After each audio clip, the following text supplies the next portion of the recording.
Let's check the stream is live. Definitely appears to be. That is good.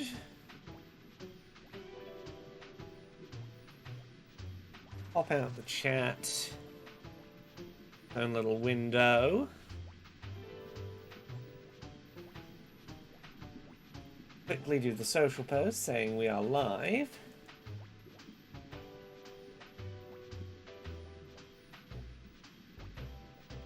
And then before we make progress, I am going to go and backtrack and explore for purple breakable cubes now that I have the ability to actually interact with those. To see what they have locked behind them. Okay, this cave was the very start of the game. If I run around from here, I should be able to do some quick purple cube hunting. How is everyone doing today?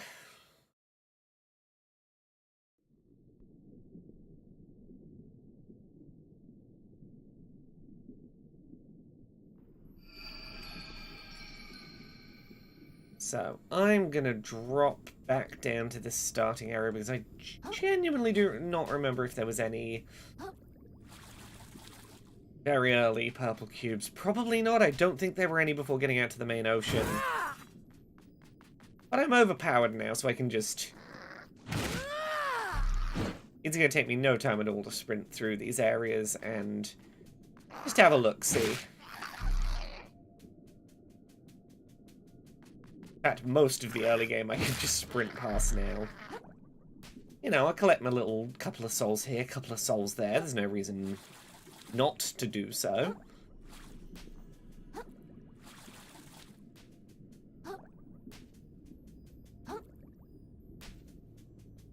Right, run, run, run. I don't remember if there was any of these, like, in the starting... Ooh. There we go, game. You worked out what you were doing. Yeah, I don't remember if there's any in this big open area out to the start. If there is, there might be some in the little area where that mini-boss was. I mean, I'm just gonna call them souls, because here's the thing. I could, you know, I could call them microplastics, but every time I call them microplastics, someone in chat would be like, oh hey, what's microplastics? And I'd be like, they're souls. Like, we all know what they are.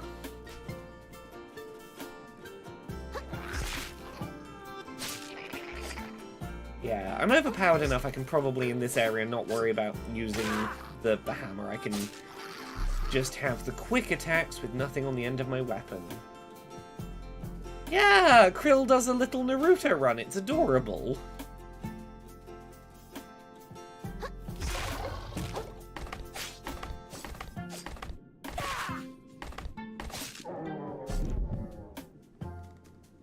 Little sprint with the arms behind the back. It's great. Don't know if there's anything of need up here, but now that I have more exploration tools, it wouldn't hurt to just have a little wander around. And we could go downstairs. Oh.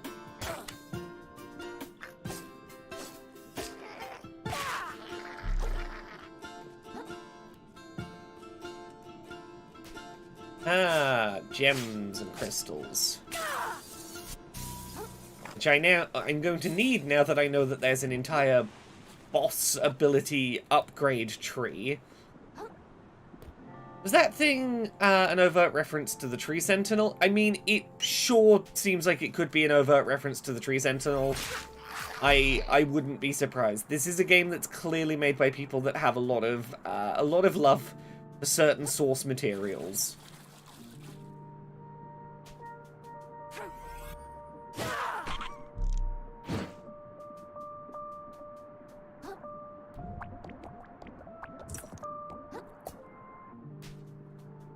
Onward we run. Yeah, there's a little castle up ahead that if there's anywhere that's going to have purple smashable cubes, I would suspect. Up here, possibly. There was like a little boss we had to fight in this area, and I never found anything to do here. No, it was just for the boss. Makes reasonable sense. I am Alex C. Thank you very much for the Prime sub. Thank you for sneaking into Bezos's home under the guise of, oh no, you've been infested with CrabSouls, and he doesn't know what that means, but you know, we'll go in and fix it. Then sliding some pennies over the table to me from him. So thank you for that. How has everyone's day been today? I spent most of my day recording Podquisition and transcribing the subtitles for the first episode of Control-Alt-Access, which will be going up tomorrow, which I'm excited about. Okay, let me just sprint through here. I have enough health to just ignore everything while I sprint.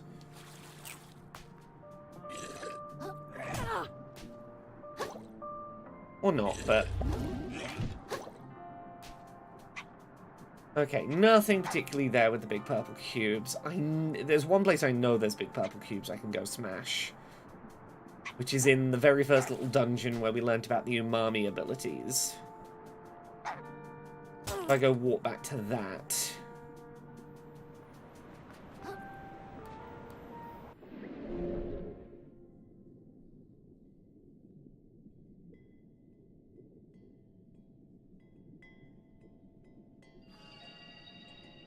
Jellyport, we want...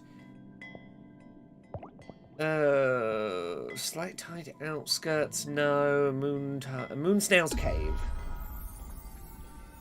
Hey, Thimba. How are you doing today?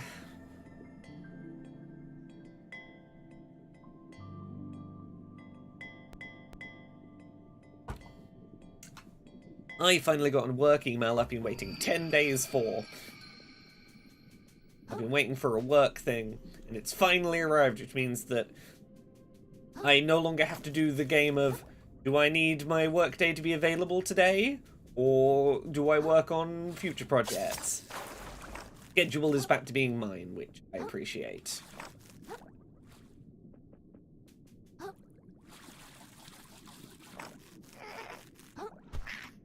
Hey, Tara! It is definitely evening in my time zone. How do? Ah, come on, get on the net. There we are.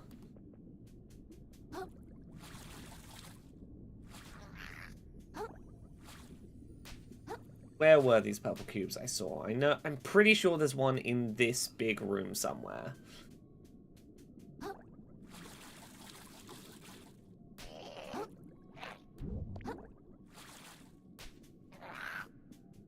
Sprint around as quick as I can.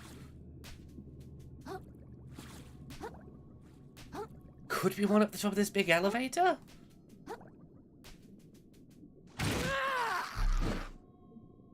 Yeah, I'm doing good. I'm gonna be honest, I'm very melty of brain today. The first episode of Control-Alt-Access, the accessibility video podcast with myself and Arevia, is going up tomorrow. It's a little over an hour long, but today was the day I had to get it subtitled and write up the transcript, and I have, as many of you know, I have ADHD, and focusing on transcribing a work thing that I've already recorded and then listened to and then listened to again, and then I have to sit and focus and type it for 3 hours, is work that my brain really wants to just tune out of. So I used every little bit of brain I had today for the task of write down my own words, but I've done it. It's the main thing that was putting me off doing a show like Control-Alt-Access before now, was the knowledge that if I did a show like this, particularly on accessibility, I would need to do the long transcription process. And now I'm committing to it. It's only every other week, so on alternating weeks I don't have to do transcription. But that has been my day. My day has been lots of tippy-tap, all of my words. Okay, there was not one in here. New Carcinia. We'll sprint through New Carcinia. I guess that's where I was thinking of. Ooh, work messages. Why during stream?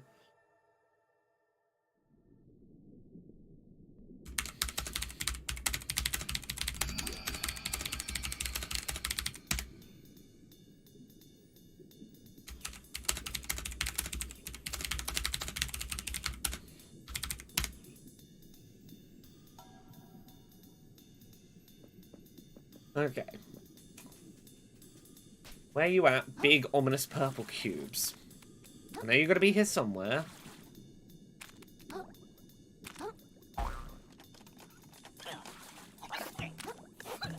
Okay, dodge the projectiles. I'm not going to take the shortcut because I'm looking for collectibles. Taking the shortcut could prevent me finding the place where the collectible I'm looking for is. Ah! Yeah, that. One little crab. Ooh, I see one of the purple cubes I'm looking for. Cool. Okay, there is one of them in this area. The thing I'm looking for is one of those purple cubes I can see two of in the distance. That's what I've been looking for. Rohamald says, some editing programs have transcription features that can help getting the work go a bit smoother, but you still need to correct them.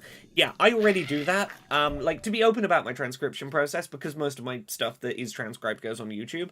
YouTube's automated stuff is pretty good, but even so, like, taking... That auto caption has, like, no spelling or punctuation, a lot of misspelled words, random capitalizations, but also it needs breaking up into sentences, adding the speaker tags for who is speaking at any given moment. An hour of video podcast is still about 3 hours of go through, watching the transcript, seeing a mistake, like delete, add a thing, keep playing. It's still about 3 hours of work to do, and it's still a lot of brain.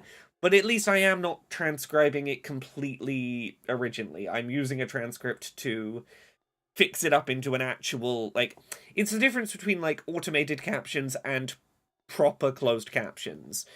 Doesn't the iOS podcast app auto-generate transcripts now? If you can export that, you could work off editing that rather than typing up the whole thing. Yeah, but again, Saint Nobody, the problem is there's a lot of things that will do automated captions. TikToks are pretty damn good.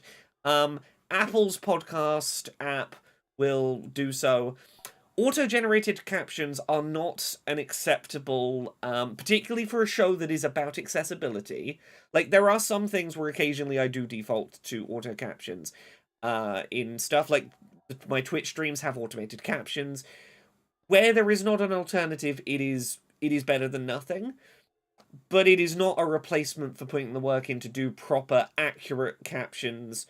Particularly for a show about accessibility, I want to make sure that if someone is deaf and wants to tune into this accessibility podcast, they are getting accurate, well-timed, properly punctuated so that they're nice and legible captions.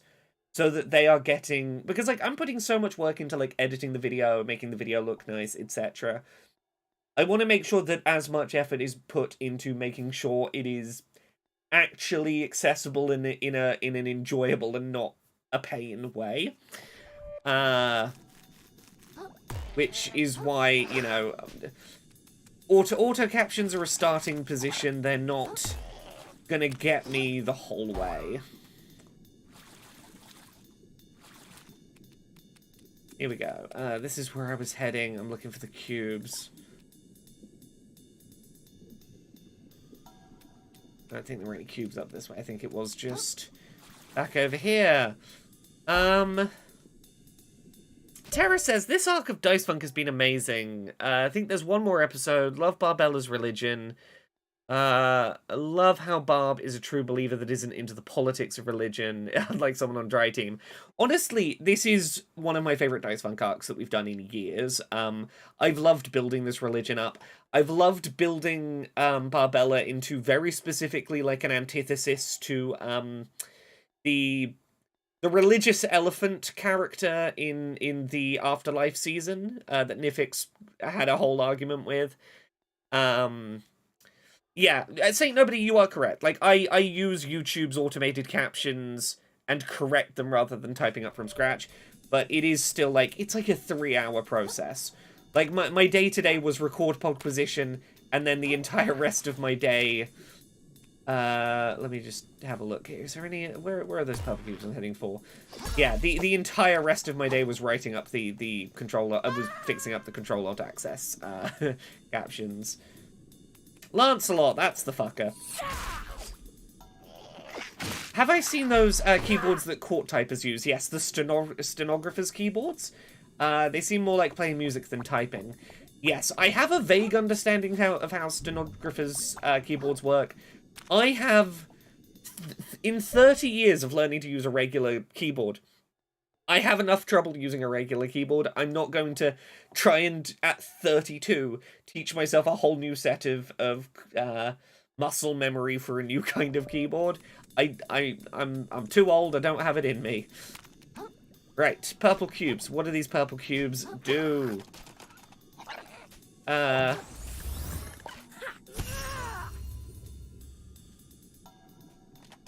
It didn't work. Fuck. I don't know why that didn't work. Oh, okay, it was sending me over here. It did work, it just needed like a regular hit afterwards. When is Little Kitty Big City coming out? You say real soon. How real soon?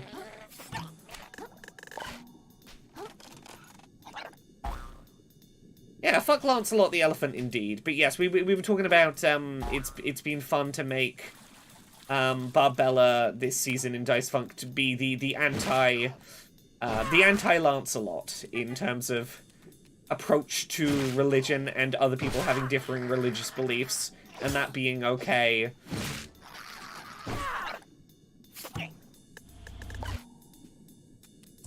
Okay.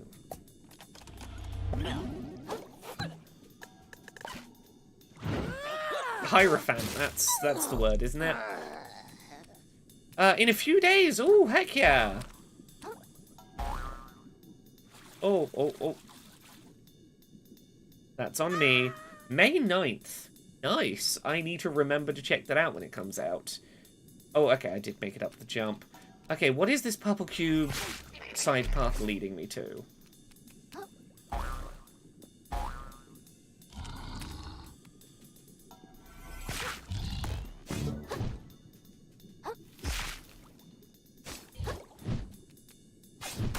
Okay.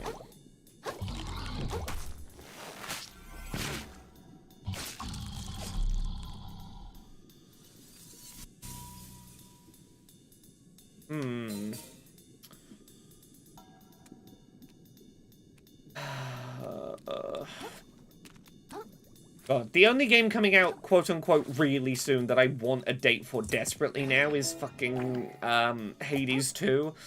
Playing that, like, what, 5.5 hours of it? I want nothing in my life other than to get into Hades 2 now. I'm ready for that game to completely consume my life, and I'm gonna have a great time having my life ruined. Okay, so that was one of the purple cubes. It got us some crystals. It got us a new sort of a new thing that latches onto our shell. Let's try this other one.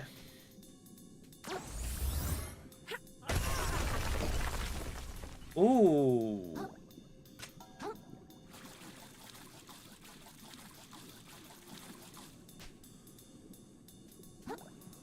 Okay, there's quite a lot of hidden content hidden behind this mantis shrimp power.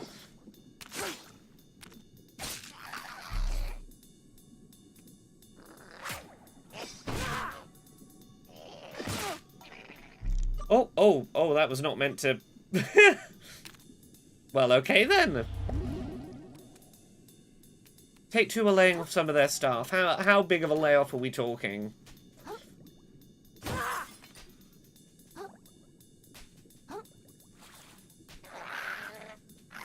Oh, I have no shell.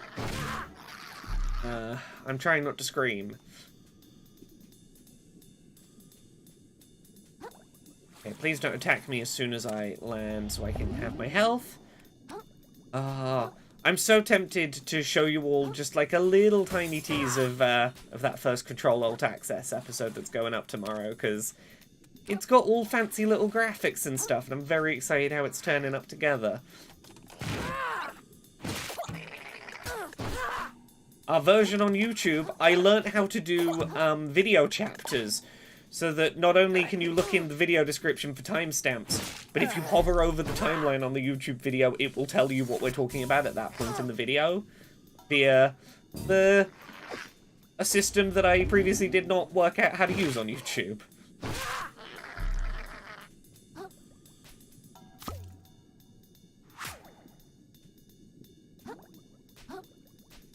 Where am I going? Items!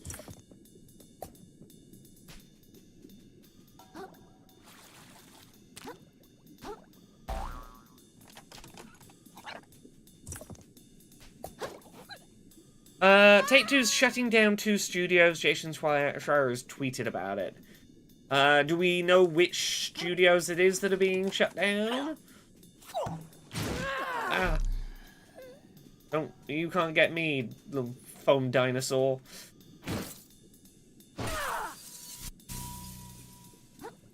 Okay, yeah, this secret area just kind of keeps going, huh? It really does feel like it's worth backtracking to find these hidden areas now that I can, because the amount this is dragging on, I suspect there's going to be like a secret boss or something behind this. Roll 7's being shut down. I had no idea that Take-Two owned Roll 7. But, okay, well. Don't know Intercept Games as a name off the top of my head, but, apologies to all affected. Sorry the industry keeps doing this. Okay, where are we going?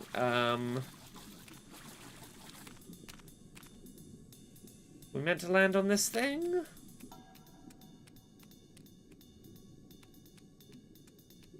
Okay, yeah, this is taking us back to where we started, I guess, and this'll take me up. Oh, Kerbal Space Program. Did Kerbal Space Program 2 ever come out? Was that a game that ever got released? 'Cause I was aware it was in development, and then I was not aware of it any other times. Yeah, Roll 7 is I believe, the Oli Oli people.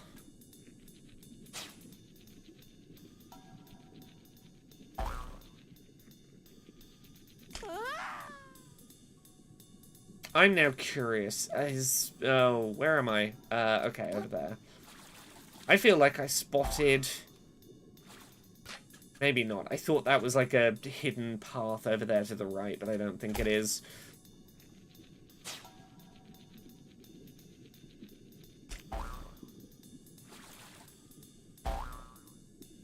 Timber says, alright fam, how do we feel about Tencent? Because they actually just did something with a very popular studio.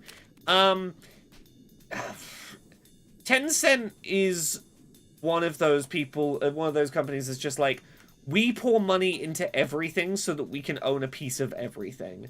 They're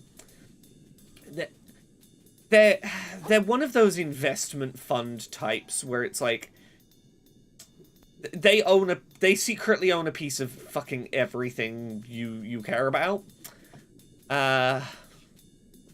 Kerbal 2 was released into early access last year. Did it ever go into like 1.0? Or is it going to be one of those games that's just it never leaves early access, I guess. Tencent buys 14.8% of Remedy's share.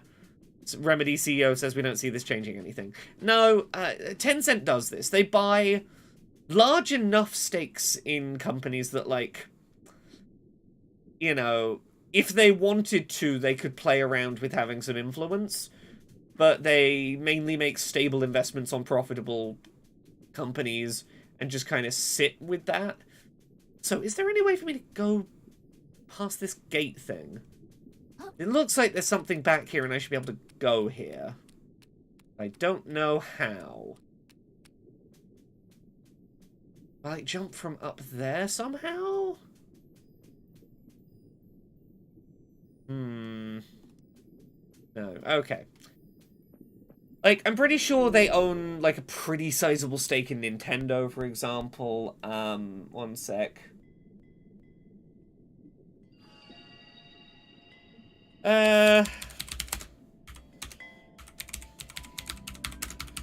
Who does Tencent own chunks of? Let's find out. Give me a list of who they've invested in. They own a chunk of Riot Games, Turtle Rock Studios, Techland, Tequila Works, Clay, Miniclip, Supercell, Don't Nod, Epic Games, Bloober Team, Marvelous, From Software, Remedy, Ubisoft, Paradox, Discord, Roblox, Platinum Games, Bohemia Interactive, Platonic, to name a few. Activision Blizzard. I could keep going. That's a list of some of the companies that they have big investments in. Yeah, that's a reasonable list of some of the more notable, like, yeah, they've got their money in a lot of places. New Carcinia, we've just been through. Sands Between, I don't think there was any purple cubes there, but let's have a look through the Expired Grove again. There's definitely a few of these purple cubes in the Expired Grove that I can smash up before we continue.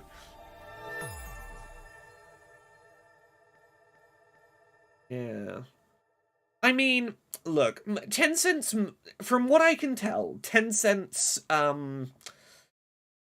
position is very much be a shareholder that, like, is sizable enough in a lot of companies that they could quietly nudge if they wanted to, with enough of a stake that, like, no one of these is going to be a make or break investment for them. But if one of them goes, like, fucking huge, they could pull their investment out of some of them and put it into the big one. And, like, if Tencent were to, like, you know, take all the money they have in shares for other companies and just focus on a couple of small targets, they could probably, like, they could orchestrate a... They're the kind of company that could orchestrate a hostile takeover if they were so inclined. Or at least fucking attempt to do so. And they like having a little foothold in a lot of things. You know, that's not inherently a good or a bad thing. It just is a name that has a lot of sway financially behind the scenes.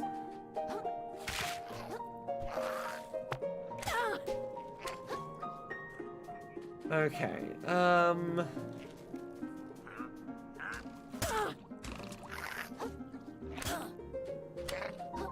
this is what I get for trying to speedrun this area and not actually fight things.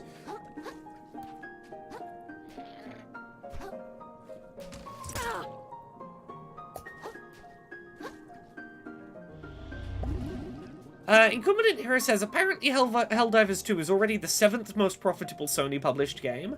Yeah, it's apparently selling really fucking well, generally.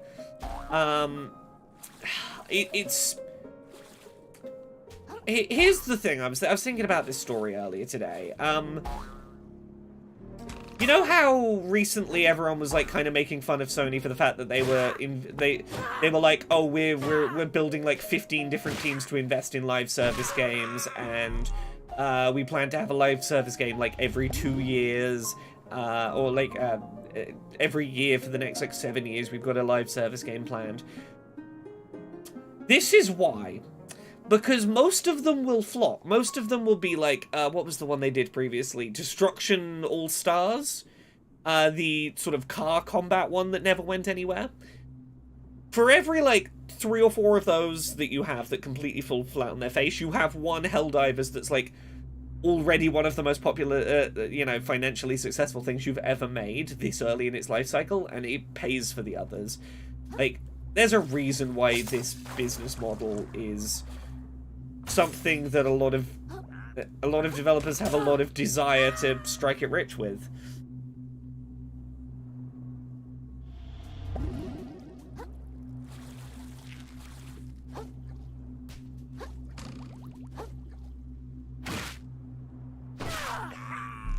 Okay.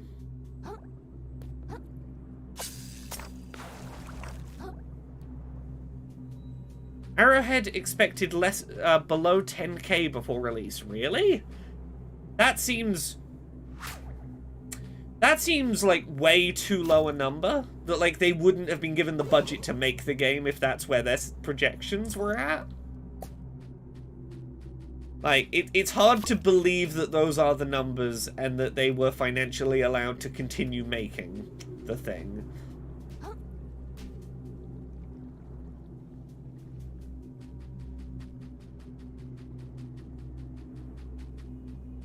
How do I fucking get up there? I've been wondering how to get up. Oh, I might know how to get up there. But what's behind? Nothing's behind there. Okay. Time for me to test my silly little theory about how I got on top of this area.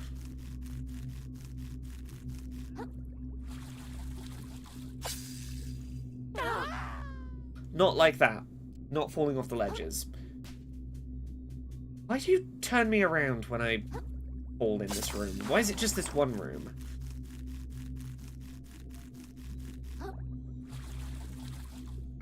Yeah, I need to jump back into Helldivers. I need to give it another shot. Because, like, while I've not been, like, playing it or having, you know, I've not been engaging with it, I'm consistently very fascinated with all of the stuff going on around it. I feel like I need to give another shot at paying attention to what it's doing in the game landscape. Oh, concurrent players. Okay. That makes more sense. For some reason I thought you meant like sales, and I was like, that's an unbelievably low number. Oh, this is a problem.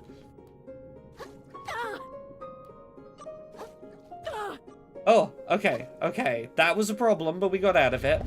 They had to set up more servers right away.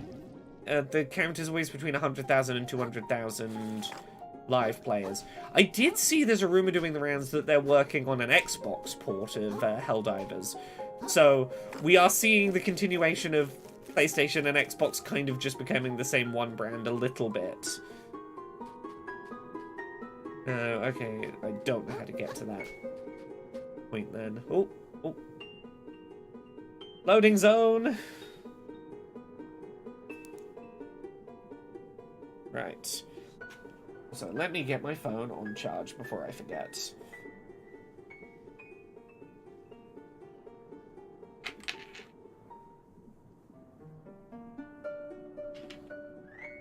Honestly, I'm not surprised. Any kind of live service game like this, it seems like you're just shooting yourself in the foot if you don't make it multi-platform. Like, there's no good reason not to go multi-platform with a thing that you're ultimately just trying to get as high of a concurrent player count as possible.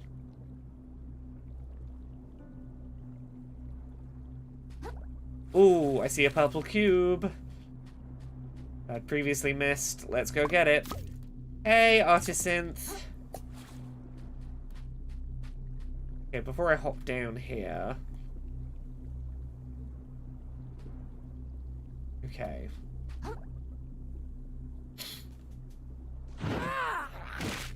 Where does this lead me to?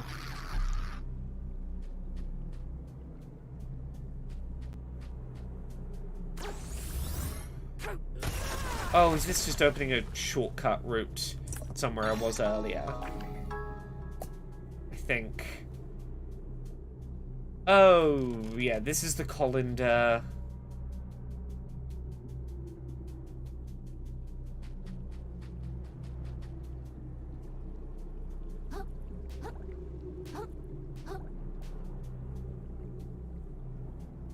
Okay, this leads me back around. I still don't know how to get up. Put that error up there. Is it as simple as... Oh.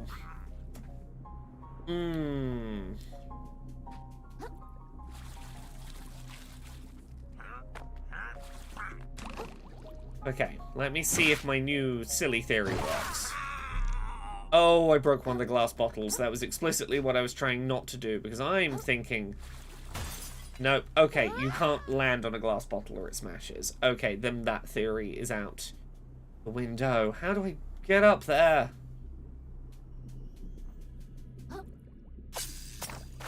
Fine then, keep your secrets, game. Keep your secrets.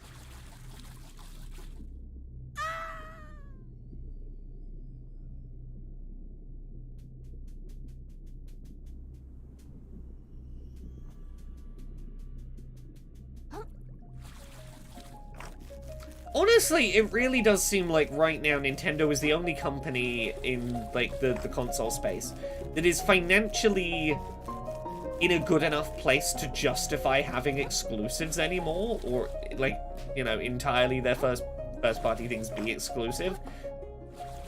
It really does seem like everyone else is making games that are too expensive, and that has led to, we have to sell to the competition. That's really the only option. Okay, up we go.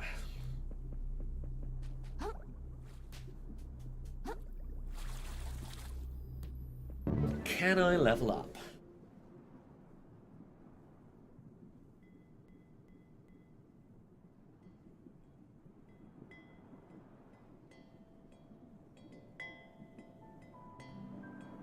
You gonna let me in to level up now, game? Oh, there we go.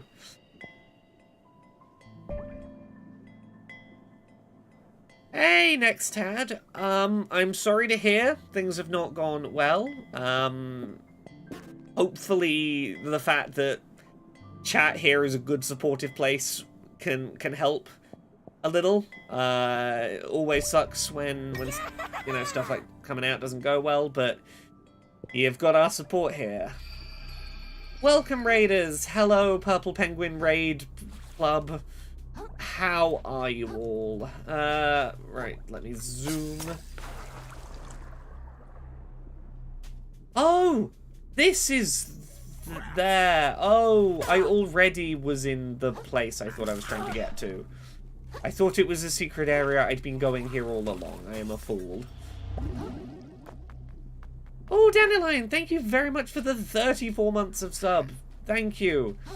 How... Oh, ah! Chaos, sorry. Brain. Run. Need more of those weird purple cubes. Run.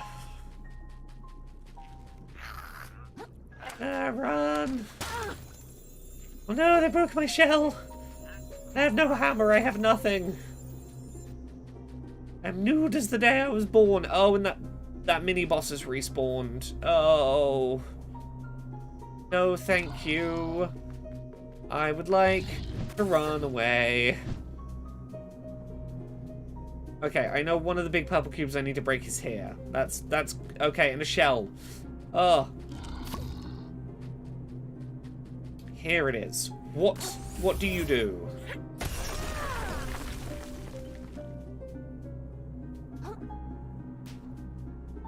Okay, we've got more purple crystals. How many of them? We're up to 27 now. This will lead somewhere. Where is it leading? Come on. Another secret boss. Give me more secret bosses. Oh, this is how I meant to get to this area. Okay. Cool. So, for reference, the way I'd been getting to this area, which was clearly not intended, was climb across here and then slide across that rock that doesn't have a...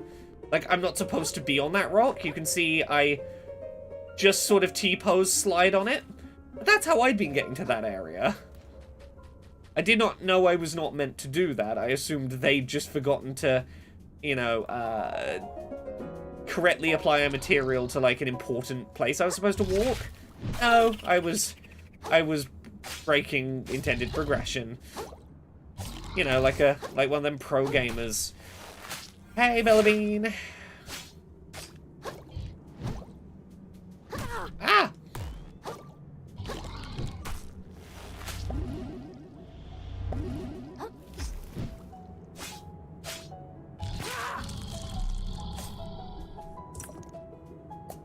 Okay, this is going well, though. I've almost finished retreading the entire game up to where I got this secret boss ability, which is basically all the places I needed to check for purple cubes. Oh, you're gonna break the glass bottles, so I can't cross. Bean says you've really sold me on this game. Yay, I'm glad. It's a very enjoyable, silly little game. It's pretty quick if you just sort of power straight through it, but also I am discovering there is way more to this game than I thought there was, which is always a nice thing to have with a game that you're enjoying, to realize there's secretly more game in the game. Oh, yeah, another one of the mystery cubes here.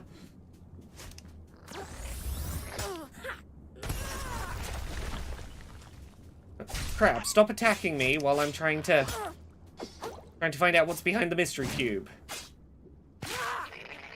Okay, ooh, an item that's probably a unique original item, that. Cotton ball decreases footstep sounds. Is that an equipable or just a permanent buff? Okay, that is an equipable. But if I want to go stealth, I now have an item to make myself quieter. That's pretty good. That seems like it was worth me going out of my way for.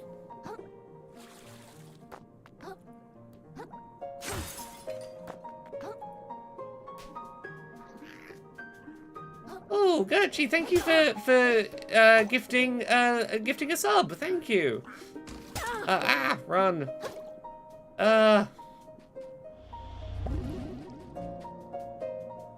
Run. Let's sprint back to where I was going. Honestly, I can probably do that to the next area soon. Because soon, when we go and make progress in this, it's time to go and see the evils of capitalism. That's the next area of this game we have to head to, is let's explore how evil capitalism is town. Let's go visit a company town, owned and operated by the factory manager, where you work and live and sleep, and there is no escape, you live in the company town. Because this game is not political at all.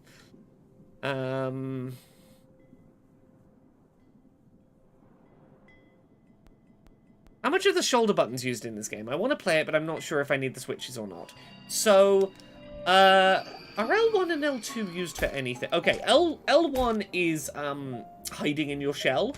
It's largely used if you want to do parrying or defensive play, but you can totally ignore it. I've really not used this at all. I think you can ignore this button, with the exception of there is one section in the game where you have to roll down a hill. And the way to do that is hide in your shell, hold down circle in my case to like the sprint button, and then you like roll down the hill. So there is one place in the game you would have to hold down L1. L2 is used sporadically. If you see a floating hook in the air, you hold L2 down, like grapple onto it. It's not used like frequently, but you would need access to it. R1 is probably going to be your problem button. R1 is your attack button. You do a regular press, and it is your regular attack. You hold it, and it is a charged attack. R2, again, sporadic usage. It is your, whatever your equipped special magic ability from one of the boss enemies is. I barely use them, but, like, for example, these purple cubes I've been breaking, I've been doing that by holding down R2 for a second. Generally speaking, the only one of these that I think is like a commonly used button you would really need to keep in mind is combat is mapped to R1. But I suspect you could probably swap something around in button mapping on a system level to work around that. Let me see. Can I look at the button mapping and see if there's like a face button you could swap around? Like, let me see if there's a button you could a function you could swap around with that.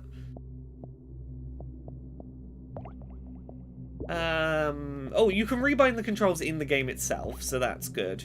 Let's have a look. So, what's not being used? Triangle is interact. It is like talk to a person, open a door. You could probably swap that with R1. And have, like, a face button like triangle be your attack button. And that would probably help a lot. Triangle, square, circle. Is square... What's square used for? Shell spell. Yeah. Heal is on D-pad 1. Swap adaptation is on... D-pad right. Is D-pad right used for anything? D-pad right isn't used for anything, I don't think. Yeah, D-pad right is a completely available input you could map something to completely freely. Yeah, die instantly is useful if you've trapped yourself somewhere and you just need to, like, get yourself back to a respawn point. I appreciate it. Gurchi, thank you very much for the 100 internet money. But yes, I hope that answers the question about the necessariness of the bumpers and triggers. If there's anything further I can help answer on that, let me know. Yeah, it's on Game Pass, so it's not a huge loss to, you know, to try and remap. Yes, that L2, holding L2 to grapple, that one, I will at least say, it slows down time, so you've got time to wrangle yourself if needed. Yeah. Here's an example of an area where realistically I would need to hold down L1 and circle to in a second start rolling down this area. In here, I could just walk down it. There's only one of these that actually requires me to roll. Can I not roll in the cup? Well, in that case, I guess that demonstrates that it's... Oh, yeah, there it goes. There's only one place you actually have to roll in the game.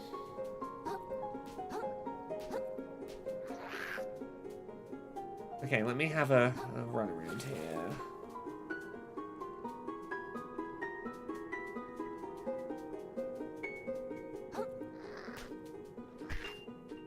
Okay, that's where I open up the shortcut.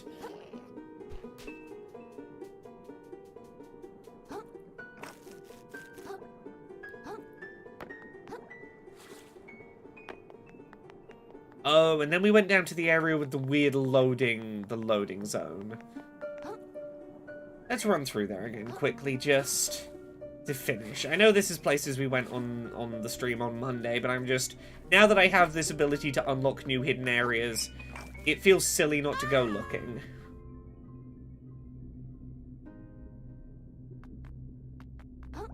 Yeah, yeah, next head, I'm sorry you're having a rough one. It definitely is not easy, but you've got positive people here. You get it. Oh god, what is with this one loading zone? What is with this one loading zone? Yeah, it sucks when friends or family are the ones who don't get it, or who have sucky reactions. All you can do is hope that with time they'll realize their own bullshit and come around, but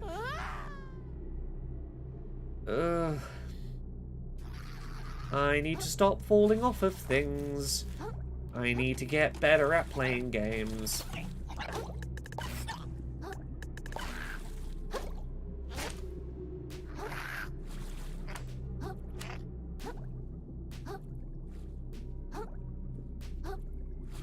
I think there was one of the purple cubes in here. Also, I never worked out how to get to this fishing hook. I want to know now. Okay, it was not one of the purple cubes in here. That's my error.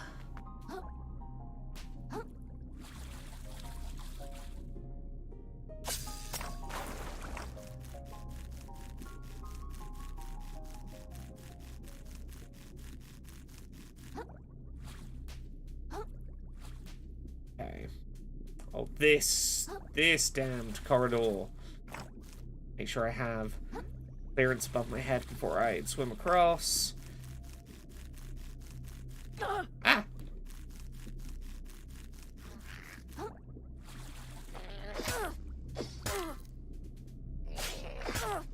Ah!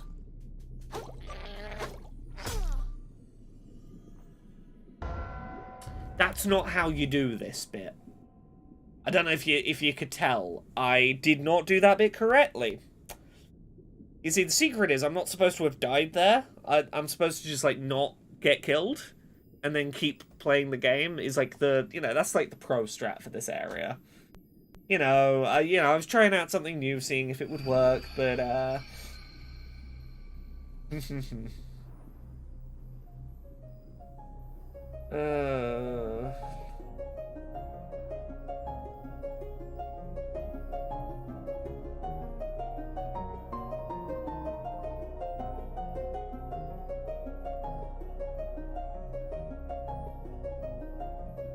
Oh, there's more Switch 2 rumors doing the rounds. Who is it today? WCCF Tech. Okay, what do they reckon? What do they reckon they know? Okay, it's not them, it's just them reporting on YouTube. Oh, Moore's Law is dead. Okay.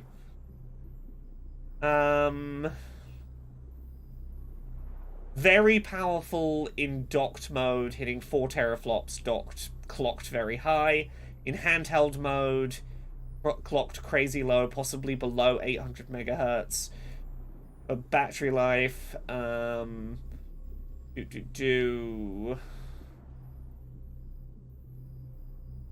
teraflops are fucking meaningless numbers. Right.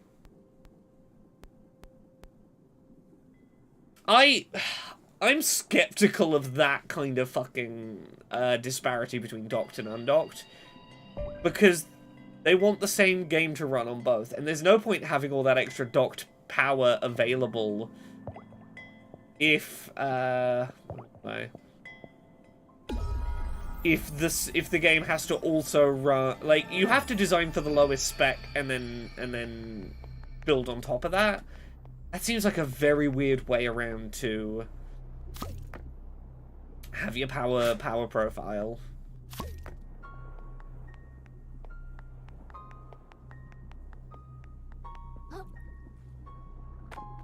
No, docked only not on the table, but I'll say this. It wouldn't be the most surprising thing in the world if it was just a case of you plug your Switch 2 game, you dock it, and it's like, okay, not that much fundamentally changes, but frame rate increases, and they start upscaling, and the upscaling only kicks in when plugged in. I'm like, yeah, I can see it. But that's a very wide range to design for. Yeah, look, it doesn't take a genius to guess that the Switch 2 will allow for a higher power consumption profile when docked versus when undocked, because A, it's what everyone always assumed the dock was designed for in the first place, but 2, it's what modders are already doing with the Switch. If you've got a modded Switch, you can get it to run better in docked mode by basically telling it to run at a higher clock speed.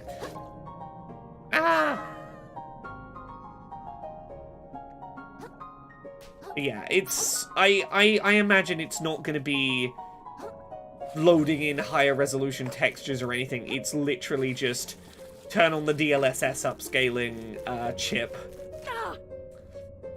Because the thing that'll be interesting about that is the graphics won't look instantly better the very second you plug it into the dock. It will, over a couple of seconds, like, sort of warm up to 4K. If that is the idea. Because, like, it would seem to suggest, like, where are my souls? Somewhere around here. My stupid microplastics. Oh, I got over to the other side. Let me have my microplastic. I'm into focus. It is Laura. It's me. Hi.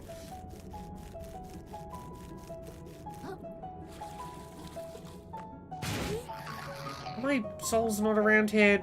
Are those souls just gone, are they? Chaos. I have that tab open. No.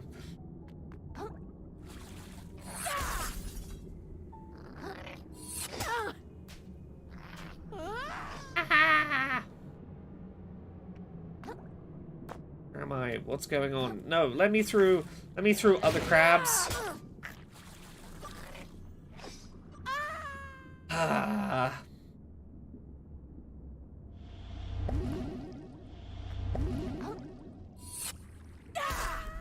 That's slightly earlier than I intended to do that attack.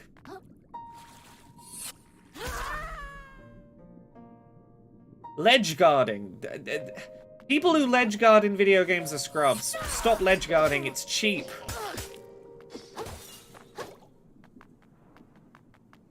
Oh, there we go. Through. Through. Hey, Echo. How goes it?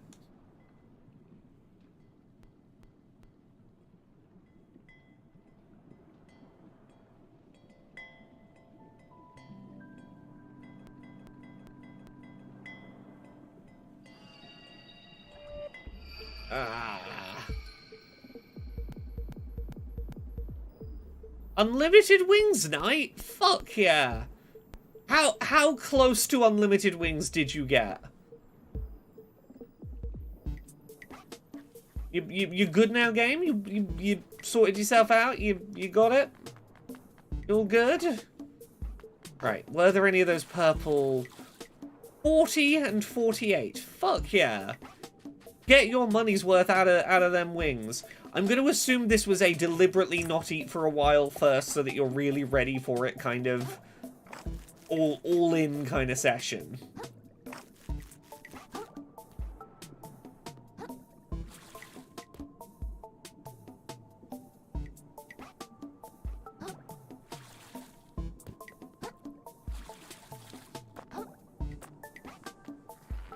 Oh, I see a place I could... Aha! Shortcut. We also got our tab comped because their kitchen balked up and took us an hour to give us our first plate. Oh! Fuck yeah, that sounds like the best day. Oh, okay. Up here. Look, as long as you're with good company, the one, I'm gonna guess the 1 hour wait didn't, you know, wasn't actually that bad. If you're with someone you don't mind hanging out with for a bit.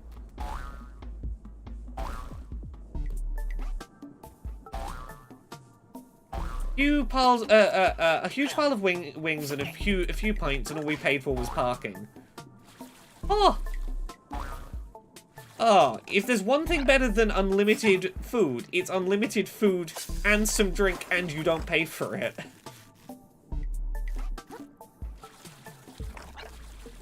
Ah, come on. Apparently, I suck at platforming today. It's not that hard, Laura. You can do it. I believe in you. I believe in yourself, Laura. You got this. Okay.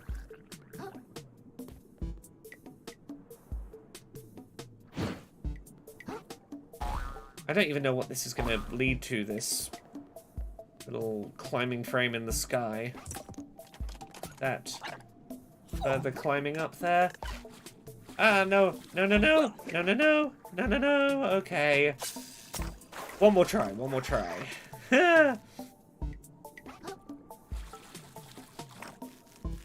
I am real excited today to do. I talked a little about this earlier, but I spent today prepping the first full-length episode of Control Alt Access, my new video podcast with fellow accessibility-focused creator Arevia.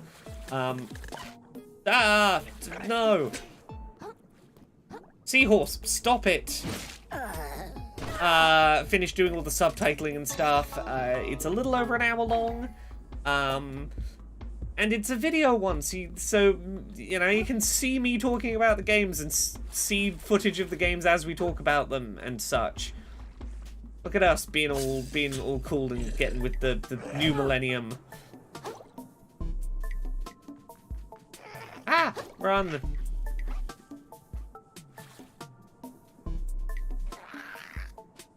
Ah, where was I going? This way. Run. Yes, we were talking about those Take-Two layoffs earlier. I mean, I guess it's good for people who are excited for Kerbal Space Program 2 that the game's developer being shut down isn't going to stop the game being made, but also, in many ways, that sucks even more. The people whose game that is all lost their jobs, and someone else is going to make their game that's not them, and that kind of sucks.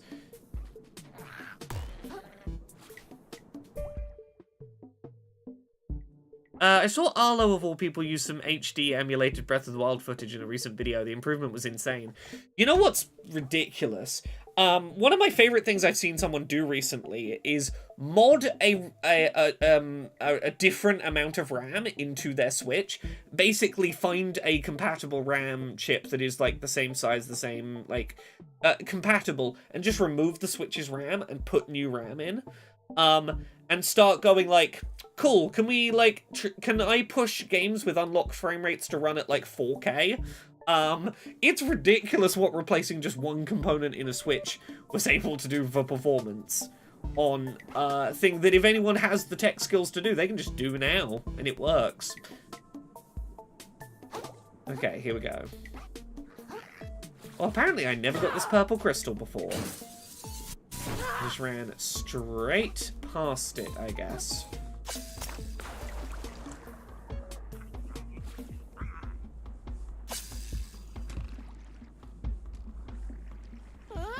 Yeah, the new video podcast will have subtitles. I spent 3 hours today painstakingly doing manual subtitles to make sure there are, like, speaker tags on the subtitles and that they're all accurate and reflective of what's being said and well-timed. So, yeah, that'll be a thing. We also have timestamps and chapters, so if you're watching it on YouTube with the video footage, you can, like, mouse over the timeline and see what we're talking about at any given point in the video, because we have, like, properly implemented chapters on our video.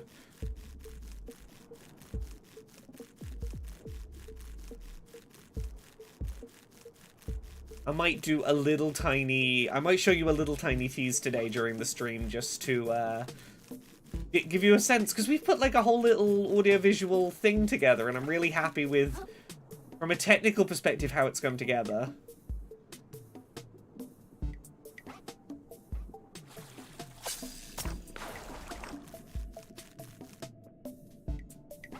I'm finally learning to do a bunch of shit that I should have learned how to do sooner in terms of video stuff, but here we go. Better late than never. Okay, let me just double check there's no more purple cubes this way.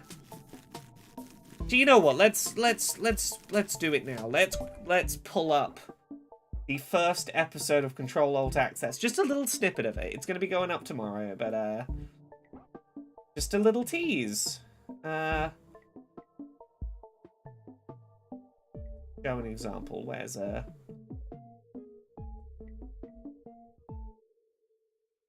real quick, and they're like, oh, is it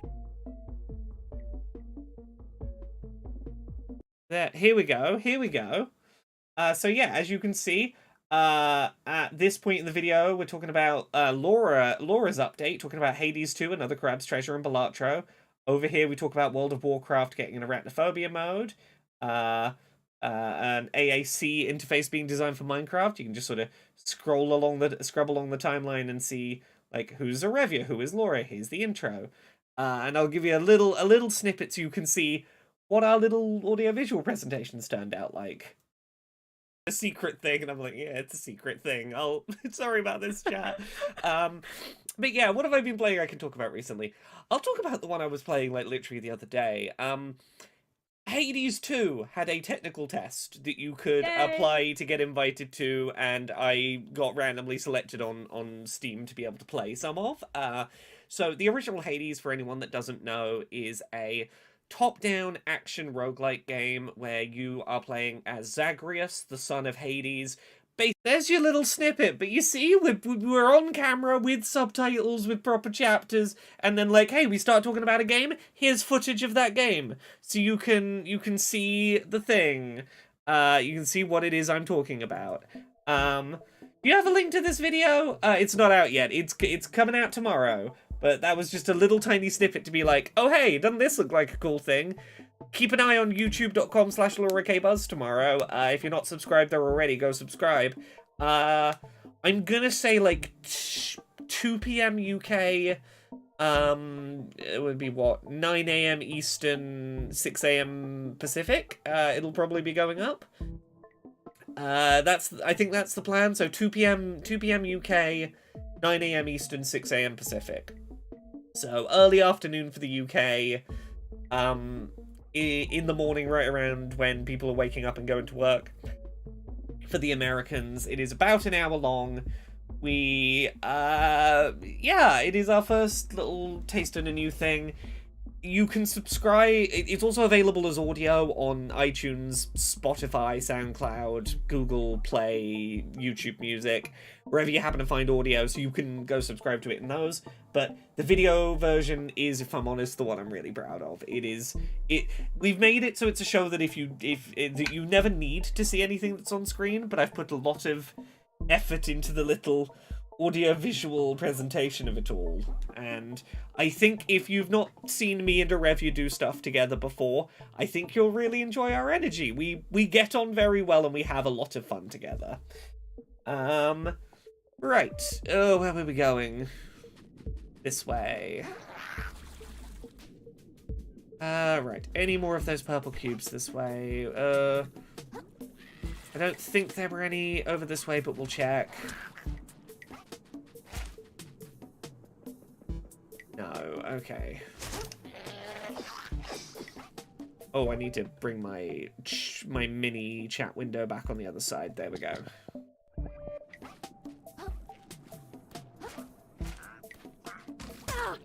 Nope. Please don't kill me. I'm just passing through.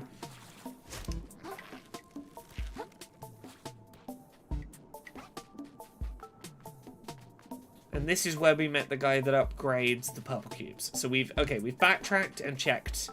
If this is where I think it is, we have backtracked and checked basically everywhere in the game for those purple cubes, which is good. I've quietened the... Oh, there we go. I've quietened the brain gremlins on that front. Is this the right grove? Is there a big mantis shrimp hanging out here?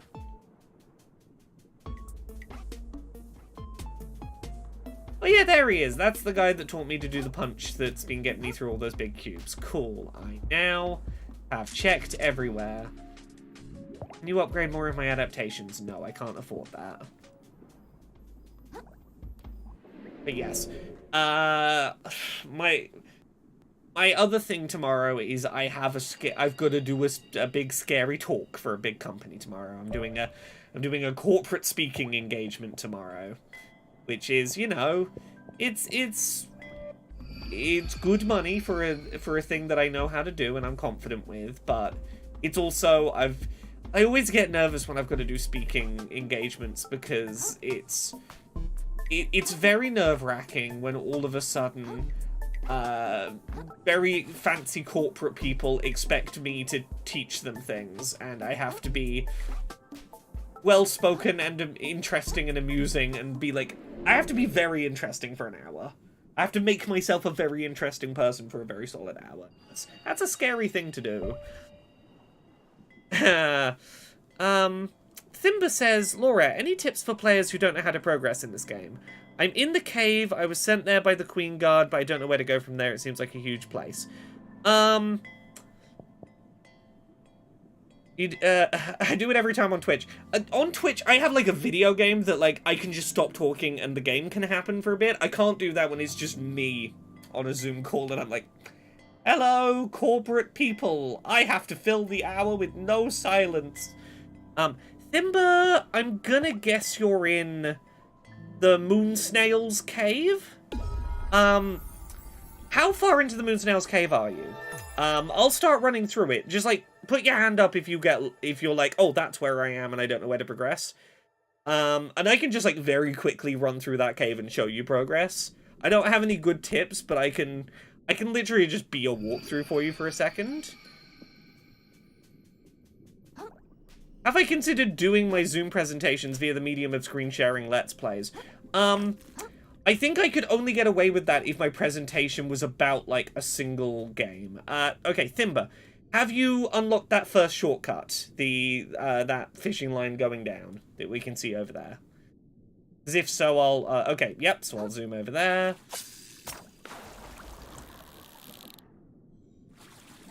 Yeah, I think I could only do that if my talk was about, like, one specific game and I could, like, demonstrate what I was talking about with that one game. But I don't think that's a sustainable model for every talk I do. Tomorrow I am doing a hour-long talk plus 30-minute Q&A. I won't say who for, but for a big company, about the history of video game accessibility. So at least it's a thing that I know very well. Right, so... I'm gonna, like, just generally do the intended progression path. I'm gonna jump across this jellyfish, and hopefully I will end up wherever Thimba happens to be. Let me know if you need me to, like, backtrack or anything. Next, you can climb up here and go up the jellyfish and go up the top of here, but you don't need to.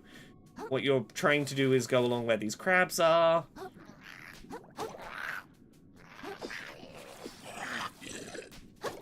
I'm trying not to get hit by this big crab. Okay, you with me still, Thimba? Okay, cool. We're gonna cross this jellyfish, and I feel like we're right at the end of the cave. Like, I think we're real near the end here. If I remember correctly. So... yeah, you drop down into this big arena here. And there is a boss to fight. And when you beat this boss... there is a big pink thing that will unlock the ability to have a skill tree with purple crystals and the ability to teleport, and then you teleport out. Cool. I hope that helped with whatever bit you were stuck on to go, oh, that's where I'm going. Look at me being a quick check-in walkthrough. I love being helpful. But yes, anytime that I have to... The problem with doing, like, corporate talks is the more that a corporate talk pays, the more I convince myself, maybe I'm a secret... I'm a secret fool. I'm a secret imposter who has never known a fact in my life, and everyone's going to discover that secretly I've been making this up all along and I don't know what I'm talking about. And I'm gonna get rumbled. They're gonna work out. They shouldn't have paid me. I'm not an expert. I don't know what I'm doing. And I know that that's just like the fucking insecurity imposter syndrome talking, but it doesn't make it any less prevalent when you know, the voice gremlins are like, oh, they're paying you. They're paying you big bucks. You've got to be like a professional. I'm like, okay, I'll be good. I'll know things. Hee hee. Who would expect me to know things? I'm just a little bean. I can't be expected to have to know things. Okay, so I'm heading east now. Oh, I see purple cube I can interact with. Purple cube.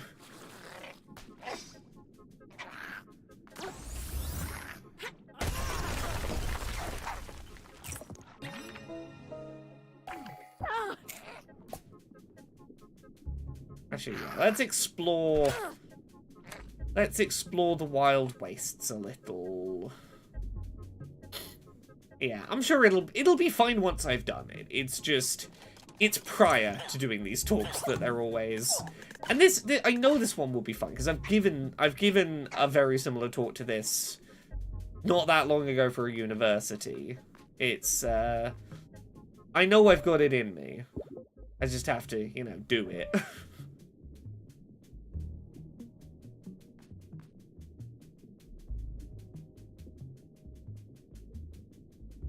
I think I'm heading this way now. Oh, why are you so scared? What's wrong? I've got bad news if you're heading to Flotsam Vale. The path there hasn't been maintained in ages. Oh, that's fine. We already killed that one monster that would, like, attack us on this route. We sequence broke and we killed them off early. Although we've not killed you. Hello. You've got cool glowing eyes. Oh, are you encased in rubber bands? Oh, you've got a battery on the end of a stick. Fuck. That's very dangerous under the sea.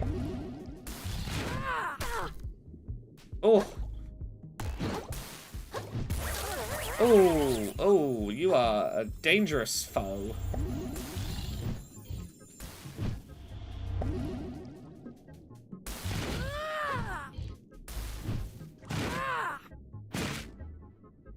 Ah, there we go. Ah. Oh, okay. I thought you were closer to death than you were. That's on me. I thought I could one-hit kill you. I didn't realize that my my hammer had run out, so I was doing weaker attacks.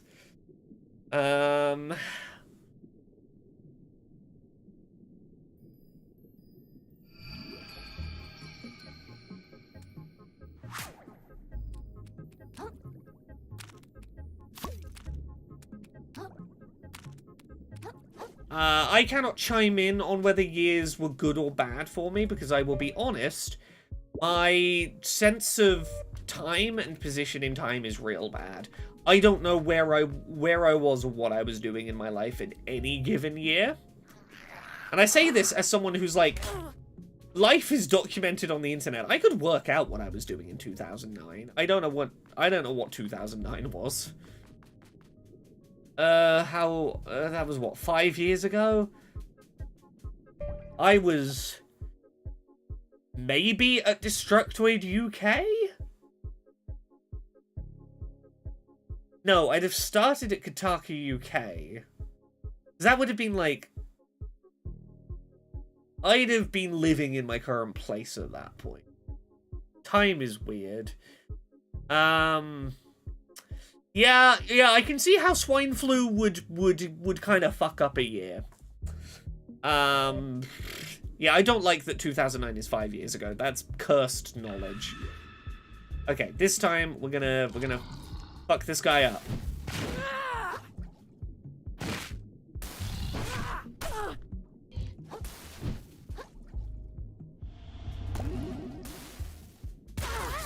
Oh, that had a bigger range of effect than I thought it would.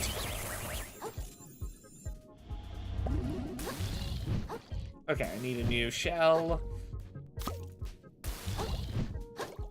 Okay.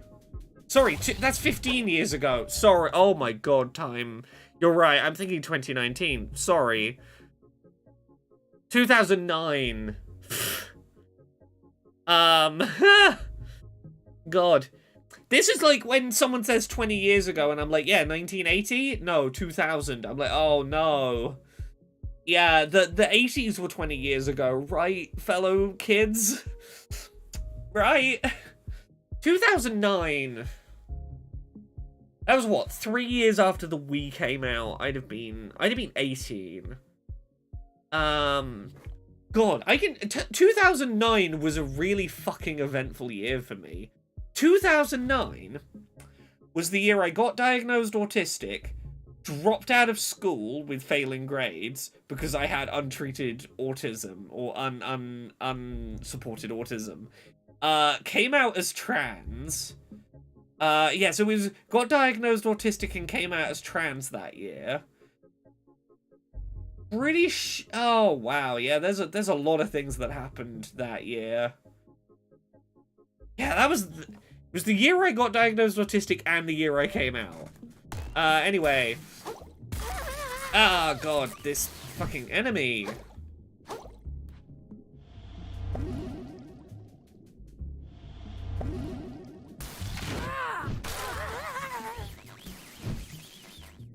Okay, I need a new shell. Get the shell. Ah!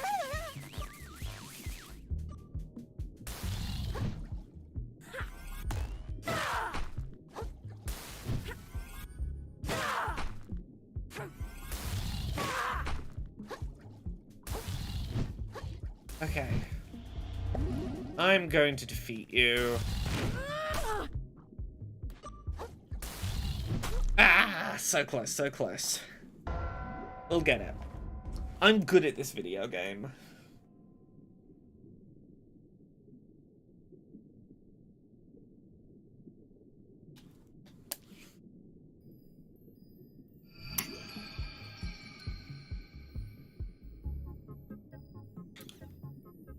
Yeah, 2009 was a real destruction and rebirth kind of year for me. It was the, It was my year of, everything I thought my life was going to be is falling apart, but, like, don't worry about it, it's probably fine. All sorts of new life revelations and plans are happening. For someone that really craves and relies on routine and consistency and predictability, 2009 was a hell of a fucking year of upheaval. Oh, have a good 1000 young.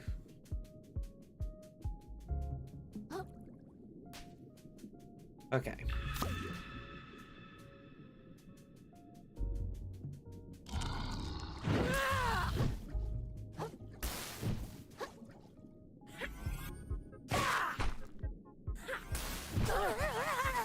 Okay. Ah, come on.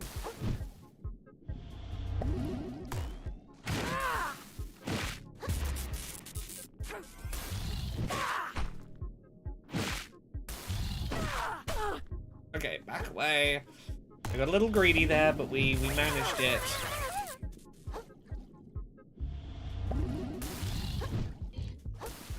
I was in a band in 2009. If you've ever heard those clips that I occasionally play on stream of when I was in like a band in my teen years, we did some cover tracks. Those were probably recorded like around 2009.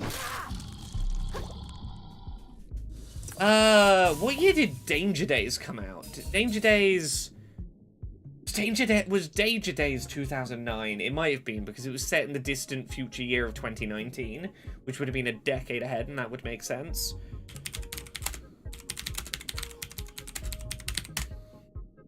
Okay, 2010. So it was like a year before Danger Days came out. God, so yeah, I'd have still been living at home with my parents.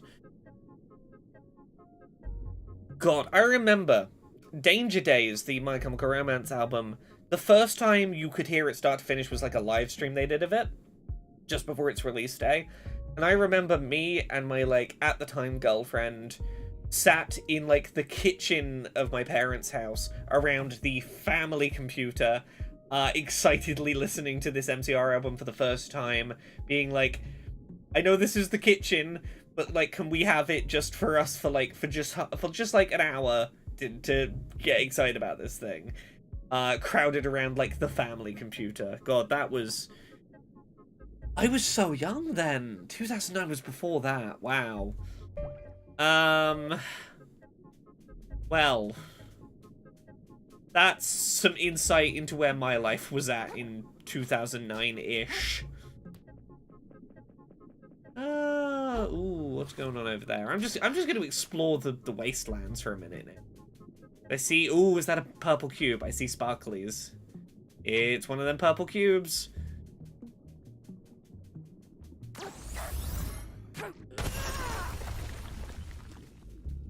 Does it go? Oh, this is like leading to a whole area.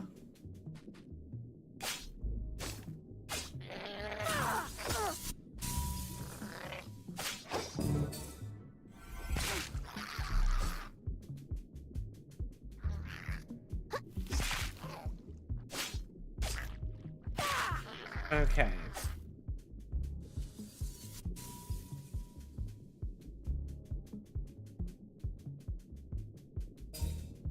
Oh, a place I can't currently do anything yet. I'm not supposed to be here. Okay, don't see crabs up here often. Unless you're badass. Okay, I can't interact with this yet. Oh, this is a whole other secret area to come back to once I have more boss powers. Oh, congrats, Cass. I hope the one remaining appointment isn't too bad of a one. Okay, what's going on out here?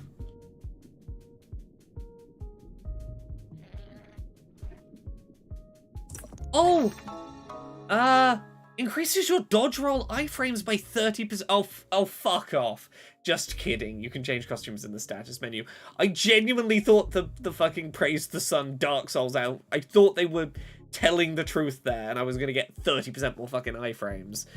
Because here's the thing. They could have done that, and then, you know why that would have been funny? First of all, additional accessibility feature. But, like, it would have been fucking hilarious that the Dark Souls outfit was like a accessibility outfit. So all the Dark Souls players would have to go, do I want to wear it because it's the Dark Souls outfit? Or will people think that I need the game to be easier because I'm wearing the outfit that makes the game easier? I would love to watch the internal battle that the Dark Souls nerds would have.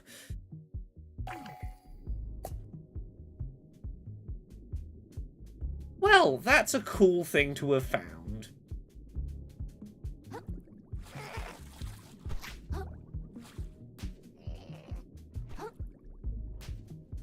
Oh, I had a neat accessibility-related thing today.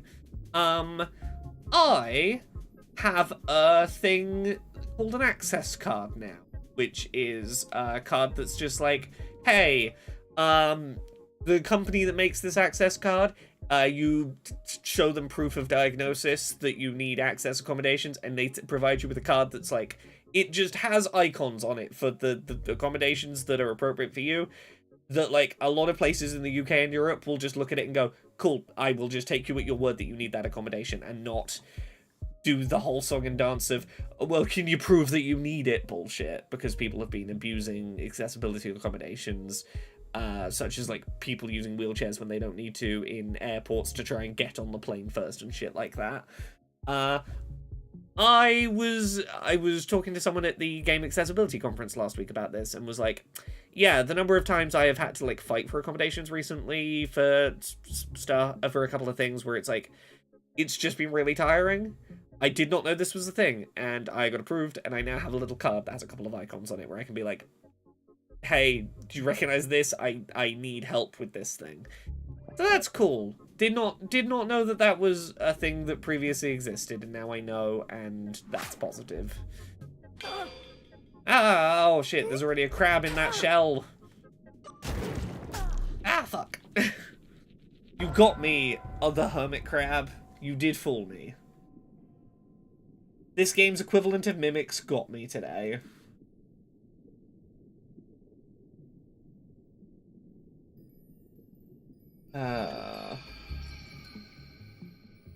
It's fine, we're literally just here.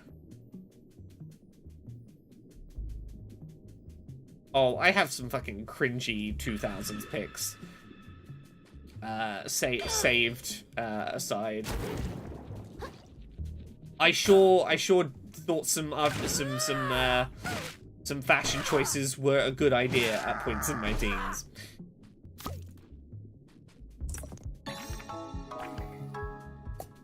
Okay. Oh, there's a shit ton of gems. Oh, what happened here? Oh no, what happened? I fell. A hole happened.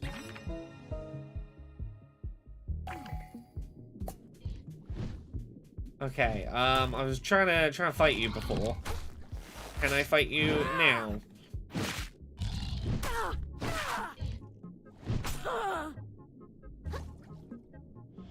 I saved a lot of my old pictures as like a time capsule of progress of my life, and it's only when I look back at those that I go like, oh, look, I sometimes complain that I wish estrogen had done more for me appearance-wise, and then I look back at pictures of me in my teens and I'm like, oh, estrogen, how could I ever badmouth you? You saved me from quite a facial structure that I had. Thank you for that. You definitely did soften. You put some fat in places that softened my face up, and I will forever thank you for that one. Oh, it says, is this just this area's gimmick? I'm just gonna fall into holes all the time.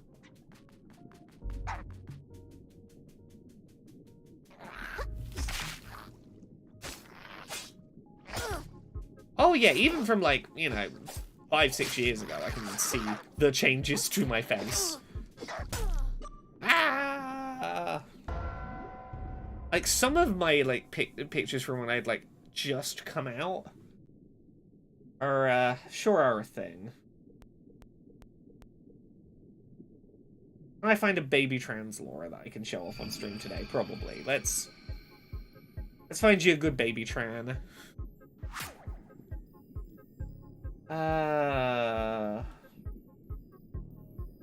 Oh, I know exactly what photo definitely exists if I can get it to load, if I can find it. Might take me a minute. It's pretty fucking old. This is going to be of the one dress that I thought I looked good in early transition. It was the one outfit I wore for a while. In the way that many trans people have. The one safety comfort outfit. Okay, still scrolling back. I'll get there in a bit.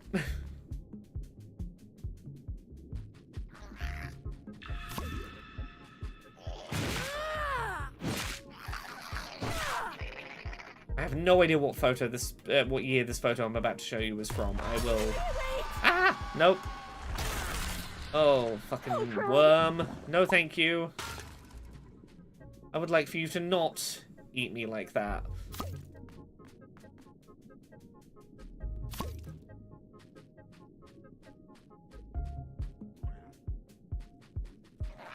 Can I go the long way around to where I was just looking? Yeah. I'm still scrolling back. God, I have a lot of photos from the last decade plus.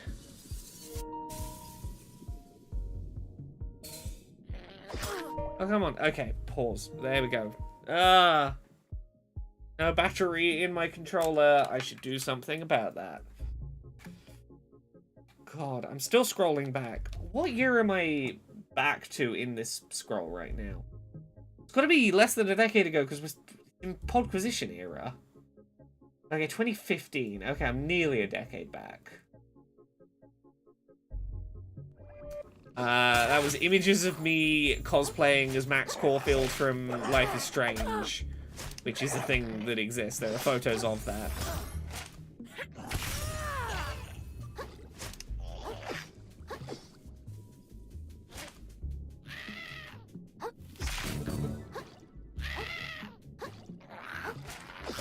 Ah, okay. I'll get back there.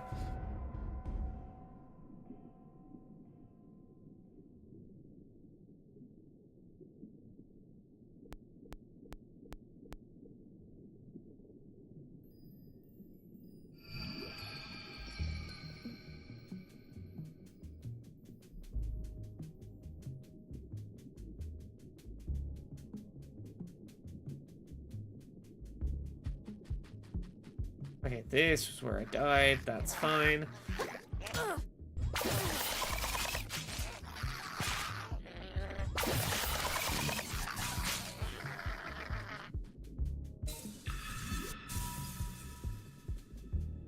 Okay, that's where I get eaten by the worm.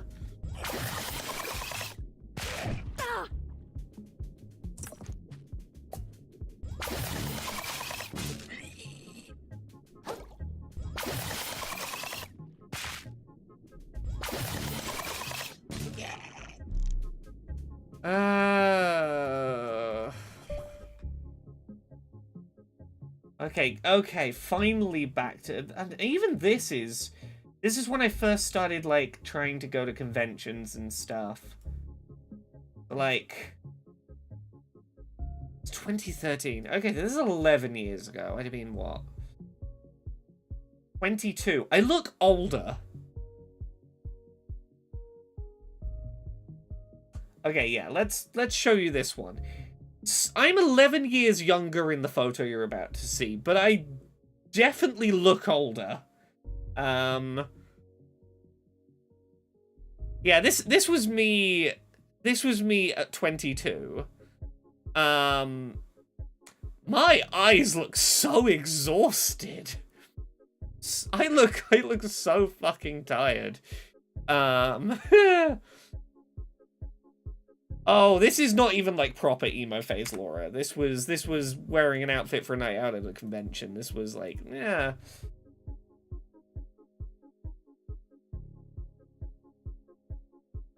I'll keep digging back. We're getting there. Oh, I'm totally gonna get it. Nope, I really thought I was gonna get attacked while in that one up. It was too near something appealing. Okay.